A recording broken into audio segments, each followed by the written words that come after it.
యథేచ్ఛగా స్మగ్లింగ్ చేసేటువంటి సినిమాలకు మాత్రం కేంద్రం నుంచి అవార్డులు వస్తున్నాయి.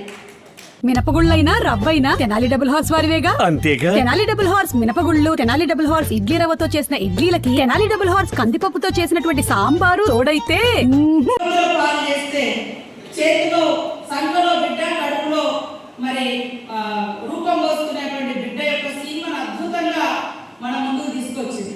అవునా, మాకు ఈ హక్కులు ఉంటాయా అని ఎంతో మందికి ఈ సినిమా ప్రేరణగా నిలిచింది.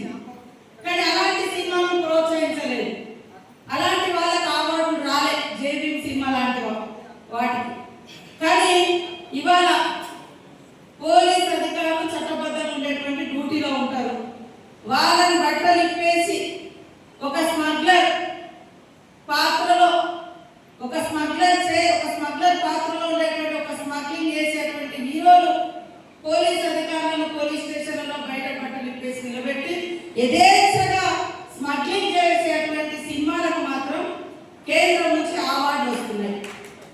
ఏం చేయాలి? ఇలాంటిదైనా మీరు ప్రోత్సహించేది? ఏ సినిమాను మేము గౌరవిస్తాం. సినిమాను ఒక ఎంటర్టైన్మెంట్ పబ్లిక్ ఉంటుంది. కానీ పబ్లిక్ ఎలాంటి మెసేజ్ ఇస్తారు? స్మగ్లర్లు హీరోలు అవుతారంట. ఒక అవేర్నెస్ ఇచ్చేటువంటి లాయర్ జీరో అయితే ఎట్లా?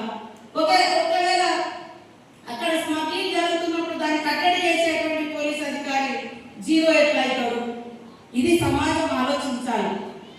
కాబట్టి సినిమా యాక్టర్లైనా, సినిమా ప్రొడ్యూసర్స్ అయినా, డైరెక్టర్లు అయినా ఈ సమాజాన్ని ఒక ఉన్నతమైనటువంటి సన్మార్గంలో తీసుకెళ్లేటువంటి లక్షణాలు, ఇతరుల గురించి తప్పించేటువంటి భావాన్ని, ఇతరులకు హెల్ప్ చేసే భావాన్ని, ఇతరుల గౌరవాన్ని కాపాడే విధంగా సినిమా తీస్తే సమాజం ఇంకా సన్మార్గంలో నడుస్తుంది.